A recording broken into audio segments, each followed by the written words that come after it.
আসসালামু আলাইকুম। আজকে আমাদের নিউজ থাকছে অর্থনীতি বিভাগ থেকে। সঞ্চয়পত্রের সুদের হার আপাতত কমছে না।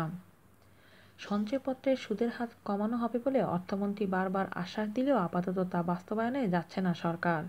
তবে সঞ্চয়পত্রের বিনিয়োগের সীমা বেঁধে দেওয়ার পাশাপাশি বিনিয়োগ করতে হলে সরকারকে অর্থের উৎস জানাতে হবে। এছাড়া বিনিয়োগে 2 স্তর বিশিষ্ট সুদ চালুর পরিকল্পনাও করা হচ্ছে।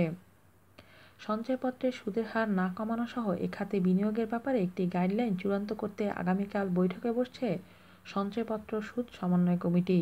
অর্থ মন্ত্রণালয়ের সূত্রে এসব তথ্য জানা গেছে। সূত্র জানায় চলতি অর্থবছরের বাজেট বড় ধরনের ঘাটতির মুখে পড়বে। বিশেষ করে নতুন ভ্যাট আইন বাস্তবায়ন না হওয়ায় কমপক্ষে 20,000 কোটি টাকা রাজস্ব ঘাটতি দেখা দেবে।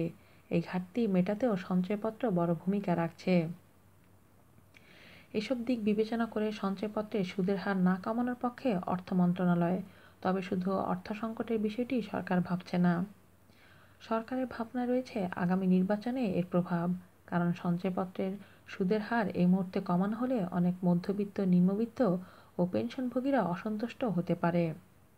তাই আপাতত সঞ্চয়পত্রের সুদের হারে হাত দিতে চায় না সরকার। এদিকে সঞ্চয়পত্রের সুদের হার কমানো হবে কিনা এ বিষয়ে অর্থ বিভাগের অতিরিক্ত সচিব নাজমুস সাকিবকে দিয়ে সরকার একটি কমিটি গঠন করে। কমিটি চুলচেরা বিশ্লেষণ করে ইতিমধ্যে অর্থ বিভাগের সিনিয়র সচিবের কাছে প্রতিবেদন জমা দিয়েছে। ওই প্রতিবেদনে সুপারিশ করা হয়েছে। এগুলোর অন্যতম হচ্ছে সঞ্চয়পত্রের নীতিমালায় পরিবর্তন আনা।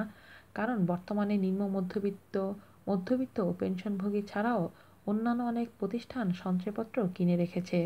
এমনকি কোনো সরকারি বেসরকারি ব্যাংক বিপুল পরিমাণ অঙ্কের সঞ্চয়পত্র কিনে রেখেছে। এ অবস্থায় সবার জন্য সুদের হার কমানো ঠিক হবে কিনা সেই বিষয়টি ছেড়ে দেওয়া হয়েছে অর্থমন্ত্রীর হাতে। তবে যারা ইতিমধ্যে সঞ্চয়পত্রে বিনিয়োগ করেছেন তাদের বিষয়ে নতুন করে আর কোনো নীতিমালা আরোপ না করার বিষয়টি গুরুত্ব পেতে পারে।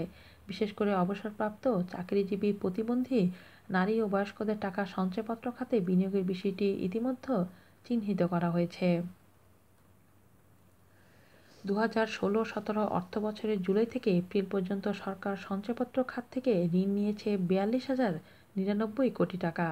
আর 2015-16 অর্থবছরের একই সময় ঋণ নেওয়া হয়েছিল 26,487 কোটি টাকা। আজ এ পর্যন্তই। ভালো থাকবেন সবাই। আল্লাহ হাফেজ।